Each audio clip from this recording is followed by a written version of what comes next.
Good evening, everyone. Are you considering becoming a commissioned officer and branching aviation, or even becoming a 67 Juliet, also known as an aeromedical evacuation officer, and branching medical service corps? Well, if you are, stay tuned. This video is for you. We are going to dive in to what it's like being a commissioned officer in the branch of aviation. Now, a little bit of background about me. If you've been following me for a while, I was a 70 Bravo for 4 years before I crossed over and became a 67 Juliet.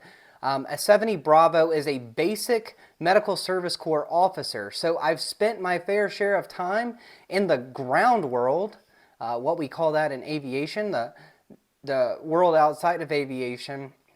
So I feel like I have a pretty informed experience on being a commissioned officer in aviation and being a commissioned officer in the ground world. So let's dive right on into it. A term I'd like to define before we jump into this, I'd like to define the term RLO, also known as real life officer. RLO. This is a term I've only heard of in aviation. And in fact, whenever I came over and began flight school, I heard the term being used a little bit, and I really didn't know what that meant. But as I came up in aviation, I learned that it meant real life officer. So in the aviation world, that just means commissioned officer. So if you hear me use the term RLO, I am referring to a commissioned officer. So when you graduate from flight school, what position can you expect? Well, you'll finish flight school and you'll get shot out to a CAB or a combat aviation brigade most of the time. You could also go to a TDA unit, but almost 90% of the time you are going to a CAB. CABs are linked to pretty much every single infantry division or armor division or combined arms division in the Army, and it is the aviation support to that division. So you'll go to a CAB, and the position that you'll go right into, if you're a 67J, you'll either go to, most of the time, a section leader position or a platoon leader position. If you're a 15 Alpha or a regular aviation branch officer, if you fly Black Hawks, you'll go to an Air Assault Battalion. If you're Apache, you'll go to a attack battalion. And if you are a Chinook pilot, you'll go to the Bravo Company inside the GSAB. There are some talks about realigning Chinooks, but we're not going to get into that in that video. You'll most likely go to the Bravo Company. That is the best case scenario. Ideally, you want to go into a platoon leader position. If you're medevac, you want to go into a section leader position if you're a first lieutenant coming out of flight school to get a little bit of experience. Now, there are some possibilities that you find yourself in other positions coming out of flight school. If you don't directly go to a flight platoon, you could also go to a Delta Company and be a platoon leader within the Delta Company. The Delta Company is the maintenance company of the battalion, depending on whatever battalion you fall into. You could also go to an AS3 position. Hopefully that doesn't happen. I very rarely see that one happen so much, but we can go down a bunch of different rabbit holes on the possibilities of what happens after flight school. But most of the time, if you're medevac, you can expect that 67, as a 67J, you can expect that section leader position, or sometimes go right to the platoon leader position, and everybody else will hopefully go to a flight company and become a platoon leader in that flight company. So when you arrive to your unit, what happens? The first thing you're going to start is progression. If you're lucky, you'll start this within the first month of arriving. If you're a little unlucky, in the progression backlog is pretty thick. You might have to wait 3, possibly even 6 months before you start progression. But in a perfect scenario, you want to start that the first month. It really just depends on how backed up standardizations is at your unit when you get there. But this is the first big milestone you're going to complete is progression. You want to become RL1. Now, this is very unique to aviation. In the ground world, outside of aviation, if you're just a regular branch officer anywhere else, you're going to complete BOLIC, and when you get to your first unit, you're fully qualified to be a platoon leader and go right into everyday operations. Now, as an officer and you become a platoon leader outside of aviation, like I said, you're fully qualified. You are in charge on the ground, ready to make decisions. Obviously, you fall on to senior NCOs to help you make those decisions. But for the most part, everybody has the expectation of you understanding really what is supposed to go on. I mean, they know that you're new and they know that you're going to need some guidance, but for the most part, you're fully qualified. In aviation, not so much. You have to be fully progressed, and then once you get that RL1 status, you are then fully qualified to contribute to the mission of the unit. Now, for obvious reasons, obviously, aviation is a very technical branch. We possess a technical skill that we have to verify. Every pilot can do their job the way they need to do it. There's a lot of risk associated with our job. But I think it makes for a very unique dynamic inside of aviation that I don't think you see in most of the other branches. Now, once you finish progression and you become RL1, you're still going to rely heavily on your senior warrants and your senior NCOs, your crew chiefs, and your medics, if you're medevac, to help you out. They're full of that experience that you lack when you get to a unit. So you're going to rely heavily on those senior warrants and those senior NCOs. And when you do your initial counseling with them, that's something that you should make clear. Obviously, they understand that you're the platoon leader and you are in charge. You make decisions for the platoon. But in your initial counseling, you should say, hey, I lack experience. I'm brand new to this world of aviation, and I am going to rely heavily on your experience to help me out in doing this job to the best of this platoon's ability. So that's something that I would highly advise saying whenever you are getting acquainted with the people within your platoon as their platoon leader. I think they will appreciate hearing that because you're acknowledging that you do lack experience. And on top of that, you're allowing them to buy in. Like, yeah, I got experience and I can help you out with that, sir, no problem. So the other thing that I think is very unique to aviation, because like I said, it is a very technical branch. We have a very technical job. You are not the most experienced person in the platoon when you first arrive there, and you probably won't be the most experienced person in the platoon for your duration as the platoon leader. But one thing that is unique to this dynamic is when you come out of RL progression and you're what they call a PI, just a basic PI, you're not a pilot in command yet, you're just a regular pilot. Those PCs inside of your platoon are constantly evaluating you. So you'll become RL1 and you'll go on flights with all of the PCs in your platoon and even in other platoons, because when you're in garrison, all the PCs kind of fly with all of the PIs. When you're out at an operational area, or you're deployed or you're at an exercise, you will just fly with really the PCs in your platoon. But when you're in garrison, it's intermingled. But these PCs in the company are going to constantly evaluate you. So they're going to ask you questions to see where your oral knowledge is, where your academic knowledge is. Do you know the aircraft system? Do you know airspace? Do you know aerodynamics the way that you need to know them?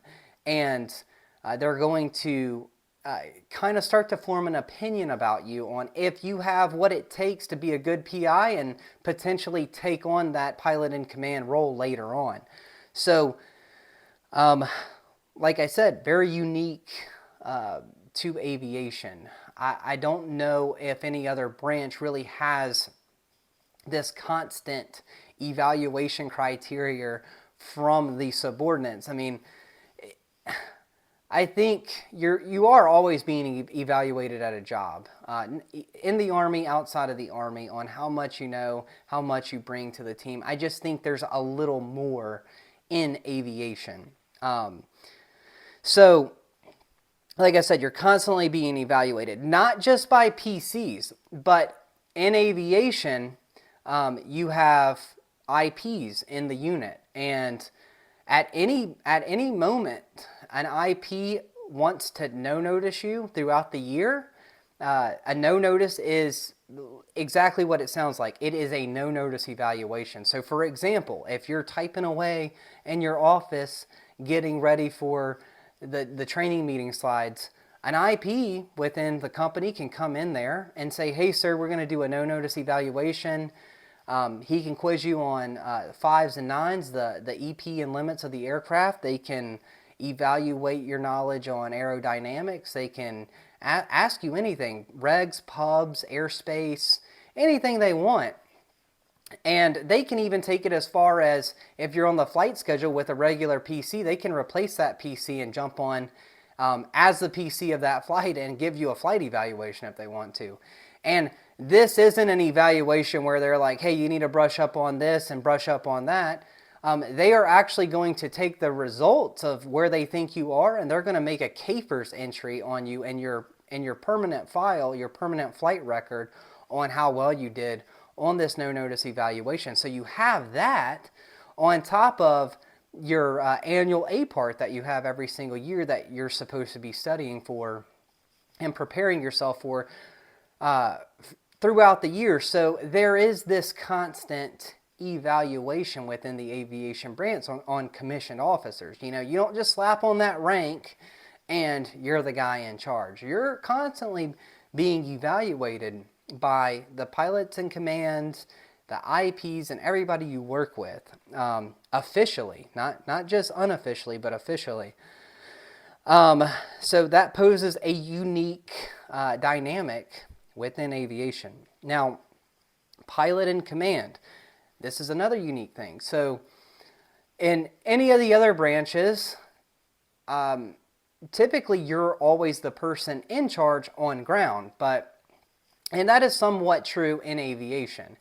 But when you get into an aircraft, the pilot of command is in charge of that aircraft. So even though you're probably going to be, in most circumstances, the highest ranking person in the aircraft, you're not in charge of that aircraft.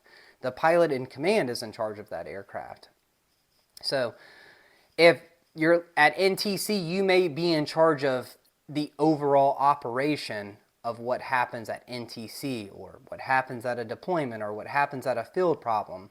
But while you're in that aircraft, the pilot in command is in charge of that aircraft and what happens with that aircraft. Later on, when you show you have what it takes and you possess all of the things that they're looking for in pilot of command, you will eventually make pilot in command status, and then you'll be in charge of an aircraft. But that doesn't happen right off the bat, and it oftentimes takes a year to maybe even 2 or 3 years to make pilot in command. It's a very long process where they need to evaluate you to see if you have the maturity and the judgment to be a pilot in command. And then once you make pilot in command, the next thing you're going to be trying to make is AMC, or the Air Mission Commander. Now, this is the next step beyond pilot in command. An AMC is in charge can be in charge of an entire multi-ship flight of aircraft. So if you have a 3-ship multi-ship, the AMC is the person that makes the decision for that entire flight of aircraft.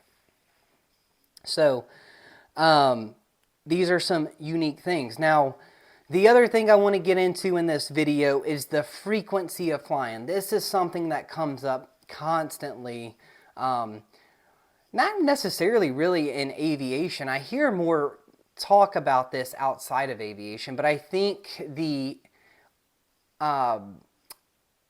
I think most people think that commissioned officers don't really fly a whole lot in aviation, and that's not necessarily true. When you're a lieutenant and you're a captain, you fly quite a bit. In fact, you fly probably just as much as the warrants do.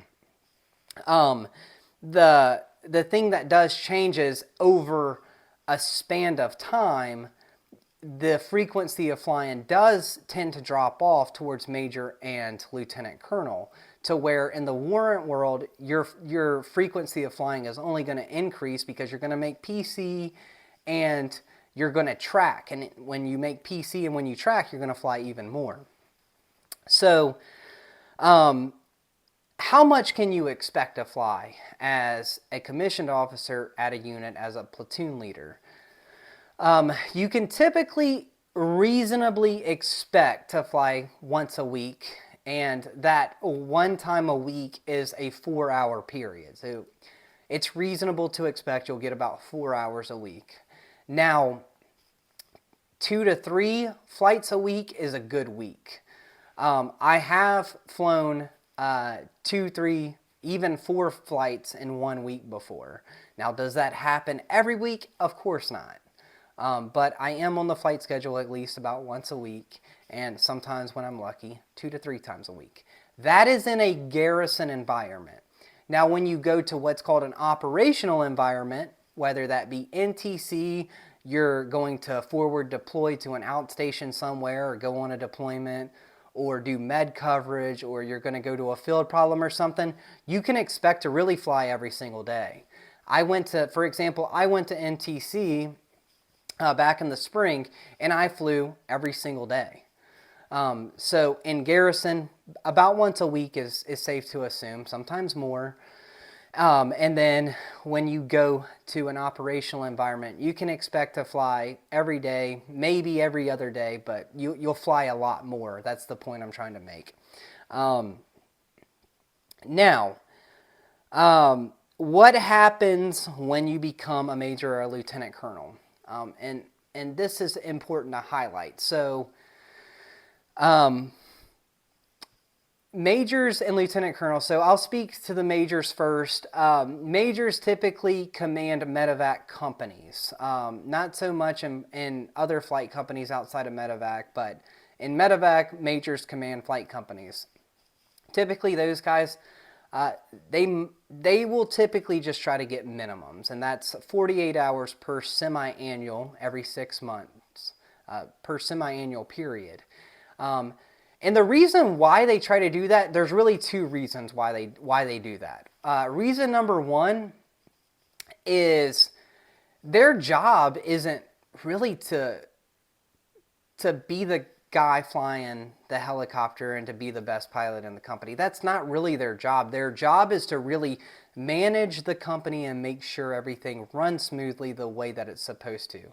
And that takes really supervising day-to-day operations, going to meetings, reporting to your higher headquarters, which would be the battalion, going to all the meetings that encompass that, and even sometimes going up to brigade for meetings. So they're really focused on overseeing the company. So the company can really function pretty well without the commander flying all of the time. Now, the company commander still needs to make his or her semi-annual minimums. They're hourly minimums every semi-annual period, so they do fly.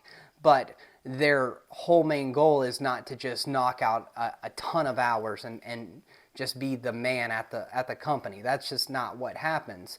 So that's reason number one. Reason number two is when you become a commander, typically you already have a lot of hours. Most company commanders have close to around 1,000 hours. And when you reach battalion command, most battalion commanders that I've seen since my time in aviation have around 2,000 hours. And I've even seen some battalion commanders have more than that. So that goes into reason number two. They're not really desperate for hours. They've been there. They've been at the platoon. They've done that. They've done all the flying. So flying's really kind of old to them. Of course, everybody has a love for aviation inside of aviation. But my point is, when you have 1,000 to 2,000 hours, you're really not dying to just fly all the time. That's typically reserved for the people that are still in the 200s, 300s, and 400 range. And then that goes into lieutenant colonels. So like lieutenant colonels, when they take battalion command, it takes a lot of effort and going to meetings and stuff to be a battalion commander. And they have a lot of hours. That's probably why they got selected to be a battalion commander, because they've been in aviation for a little bit. They've been around the block. So they're busy running the battalion, and they also have a lot of hours. So their sole focus in life is to run the battalion.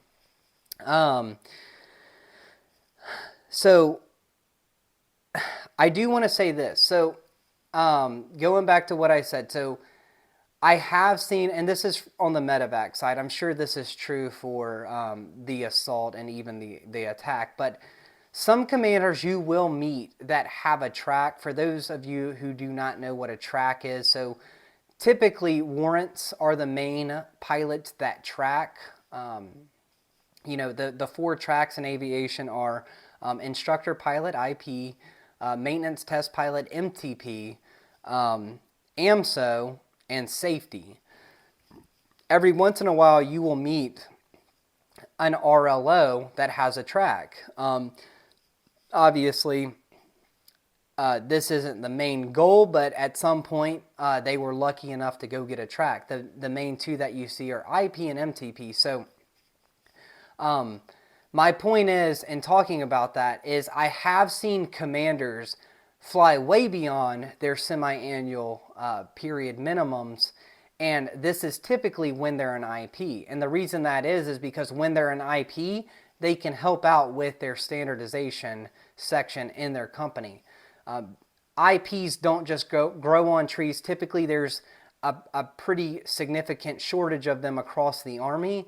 So when you're MTO'd like 5 IPs per company, and you only have 1 or 2 to get through this massive backlog of A parts and progressions, it's extremely helpful if your company commander is an IP and they can jump in and focus on knocking out A parts and progressions with you. Now, they're not going to be flying as much as the line IPs are, but they can supplement, you know, a few times a week to help out the standardization shop. And with MTPs, like I've said, I've seen commanders be MTPs before, and this typically, if you're a commander or if you're an RLO and you have gone to the MTP course, typically they will put you in the Delta Company and a Delta Company command, which makes sense, right? Because Delta Company commands are the maintenance commands. So it would make sense to have a subject matter expert commanding that company in maintenance. So the next thing I want to get into is day-to-day life as a platoon leader. So what can you expect in day-to-day life as a platoon leader? So to answer this question, and I've seen tons of people try to answer this question, the Army is never the same. Sometimes it can be very routine, but a lot of times it's not very routine. But this is just your standard week. So you have what they call weekly battle rhythm events. And that's basically the Army's way of saying a pattern of meetings that happen throughout a week. So on Mondays, I've seen this almost in every single unit. So on Mondays, you have motor pool Mondays. In my unit, they call it motor stables and rotor stables. So in the morning, you'll go to the motor pool and you will help your soldiers do what's called PMCS vehicles and generators and stuff. And what that basically means is you go to the vehicles that are assigned to your platoon, you check the levels of fluid, you crank them up, make sure they start right. And this is basically to really ensure they're not just rusting away in the motor pool, that they're running, they're pumping fluids through them. You get a good, healthy run on them and make sure everything works properly. You do the same thing for your generators. You sign some paperwork saying everything worked right. If it didn't work right, you annotate that and you give it to the Echo Company people, that's the ground maintenance people. And they will fix what's ever broken on the vehicle if that happens. If not, good, you have healthy vehicles. Later on Monday afternoons, you have what's called rotor stables. That's at least what they call it at my unit. Now, rotor stables, if you've been through progression and you are a fully qualified pilot at that point, you will help pilots out. You go to the flight line, you'll get on the APU, you'll check the radios, make sure ComSec's loaded in the radios. You will update the GPS database if it needs to be updated, and you'll basically turn on the aircraft system and make sure everything works properly. Make sure there's no cautions that pop up or anything. And if anything doesn't work properly, you fix it or annotate it for one of the maintenance personnel to fix the aircraft. This whole entire Monday is used for maintenance and seeing the health of the ground fleet and the air fleet. Now, at my unit on Tuesdays, we typically do the flight schedule meeting. At the flight schedule meeting, that is where you make the flight schedule. We typically go 2 weeks, sometimes 3 weeks out. And the best way to do this as a platoon leader, and I could make a whole separate video on this, but you identify what your pilots and crews need to train on, and you try to get them the flights that they need to hit those training marks. This is also where you would put yourself on the flight schedule meeting. I guess that's one benefit of being the PL. You can kind of find yourself a flight and kind of make sure you get the flight that you want. But if you're a good PL, you're making sure your people get on the flights that they want. That's really your whole purpose of being there, is making that flight schedule meeting that tailors your platoon to good training, good quality training. And then on Thursdays, and again, this is my unit. This could be completely different at the unit you go to, but this is on Thursdays we do a training meeting. Now, at every single unit I've been to, Ground World or Aviation World, you always normally do a training meeting weekly. But ours is on Thursdays, and at this training meeting, as the platoon leader, what you're doing is you're briefing the commander the status on your personnel and the status on your ground vehicles, the status on your aircraft. If you're in the medevac and you're a platoon leader, you'll have 3 aircraft assigned to you. You brief the commander the status of your aircraft, and then, that's pretty much a good rundown of the training meeting. And then to go along with this, if you are a part of an aviation task force, like say you got an NTC rotation coming up, you have a field problem coming up, or you're doing medevac coverage somewhere, you may have to go to meetings outside of your own company and your own battalion to attend other meetings. I can speak from NTC, I went with one of our attack battalions. So I had several meetings throughout the week that I had to attend for planning and preparation to go to NTC. So that goes back to A lot of the time, sometimes weeks can be very routine, but a lot of times they're not. It just depends on the activity of the unit that you're a part of. And then, oh, here's a good thing that I need to talk about. So if say you're flying on the day of one of your meetings, if you're flying, the only thing you're going to focus on that day is flying. That's it. For obvious reasons, right? We're in a dangerous game. The only thing you should be focused on that day is the mission and that flight. That's it. So say you're flying on a Thursday and you know you have a training meeting on Thursday. You will send, if you're in the medevac and you have a section leader, you'll send your section leader. Or if you don't have a section leader or your section leader is also on a flight or doing something else, you would send your platoon sergeant to attend that meeting in your place. So I know that would probably be a question someone had. Well, what if you're on a flight and you have a meeting that day? So that's what you do in that situation. Now, you can't talk about commissioned officers without talking about command. Obviously, you are eventually going to take command one day. Almost everybody will take a company command, and some of us will take battalions and maybe even one day brigade, and maybe like 1% of us division. But we'll talk about company command. So ideally, you take a flight command.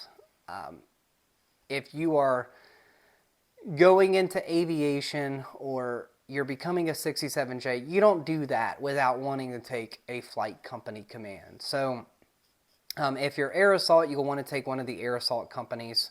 If you're attack, you'll want to take one of the attack flight companies. And if you're medevac, you'll want to command a medevac command as a major.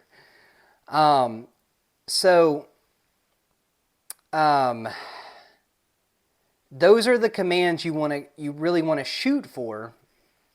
Now, you could potentially get put in other commands. Most of the time, if you're a maintenance test pilot, you're definitely going to go to a Delta Company command almost all of the time. But that could also be a position you get put into without being a maintenance test pilot. Now, I will say that the way that I've seen the Delta Company commander selected is typically it's a captain that has done a really good job at a flight company already, and they're kind of senior, and they get put into the Delta Company command, because the Delta Company command, even though it's not a flight command, it's a very important command. You're overseeing the aviation maintenance asset of that battalion. So it's a important command, and you want somebody to be pretty squared away to take that command. Now, hopefully you don't get put in an HHC command, but that is a very real possibility that you might have to handle eventually. So hopefully you get put in a flight command, but those are very real possibilities. If you're in the GSAB, they also have the Echo Company command and the Fox Company command. The Echo Company command is ground maintenance. Typically, it's almost always a logistic branch officer that does that command. Since I've been in aviation, I've actually never seen a aviation officer do that command. I'm sure it's completely possible, but most of the time it's a loggy. And then the Fox Company command in the GSAB, that is the Air Traffic Control Company. And that's typically an aviation officer or a 67J that will take that command. But like I said, you want to take a flight company command. I think that's fair to say for everybody, or fair to assume for everybody. Now, I want to take this time to talk about tracking as an RLO. Like I said before, tracking, getting the tracks are typically reserved for warrants, right? They're specialists in aviation. So really tracks are really their thing that they do, but you can still track as an RLO. The main two that I've seen is maintenance test pilot and IP. I've seen more IP commanders than I have seen maintenance test pilot commanders. but that's also something that you can do. Like I said, if you're an IP, I think it's really awesome to be an RLO and be tracked IP and then take command, because you can do your own company PFEs on pilots and PCs. You can help out with progressions, you can help out with A parts, and you can do PC evaluation. So it's pretty cool if you're a commander and you're an IP. And if you're a maintenance test pilot and you're an RLO, typically that's going to almost guarantee you a job at the Delta company, but that's still pretty cool that you can help out with aviation maintenance. That is a huge asset to any unit in aviation that you're a part of. I've very rarely, I've actually never seen an RLO track AMSO or safety. I'm sure at some point it's happened, but I've personally never seen it. Now, I want to take this time to give some advice to new up-and-coming RLOs. So, understand that you are not the most experienced person when you get to your company and you take your platoon. You're not. That's pretty freaking obvious. Everybody knows that. You are going to rely heavily on your senior warrants, your PCs, and your senior crew chiefs, and if you're medevac, your senior medics. Understand that. And it's okay to say, I don't know. That's completely fine. You should say, I don't know. But in saying that, have the initiative to go figure out, and learn the answer to the thing you say, I don't know to. I can't express that enough. Everybody knows that when you're new to an organization, they know that you're not going to know everything. But have the initiative to go figure it out. That goes a long ways. And in saying that, understand and be respectful of people's time. So like in aviation, when you have to help plan like a big multi-ship or something, the senior PCs and stuff know how to do most of the stuff that you have to do, but it's your opportunity to show the initiative that not only you want to contribute to the mission, but you can go find answers and figure things out.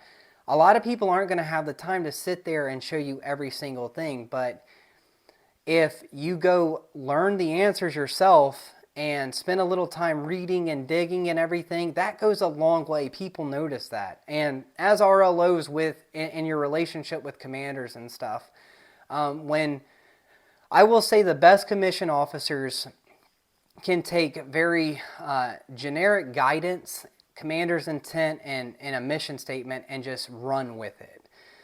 If you're constantly going to your commander saying, I don't know this, I don't know that, can you help me with this? That commander's got they're spinning a lot of plates. They're going to meetings, they're putting out fires, UCMJ stuff, that you name it. They're very busy people. Their time is, they don't have a lot of it. It's a finite resource that they don't have a lot of. So they can't stop throughout their day and constantly explain how to do every single thing. So my point is, be able to take guidance, write it down, record it, and if you don't know, go figure it out. And if you understand that and you can go figure things out and make things happen without constantly asking for guidance, obviously that's the ideal situation. But if you're constantly figuring things out on your own, you will go a long way in the Army. And that's like my biggest piece of advice to RLOs coming up. Have the initiative to go figure things out and to get answers and to make things happen. Now, that is my video on commissioned officers in aviation. I hope you guys enjoyed it. In a future video, I will come out with one for warrants. Obviously, I can speak to commissioned officers way better because I am one of them. I will do my best to create a warrant officer video and to at least give you guys an idea on what you can expect when you get to your unit. Again, I hope you guys enjoyed it, and if you're not subscribed, please subscribe and give the video a like. Thank you guys for watching, and thank you guys for the support.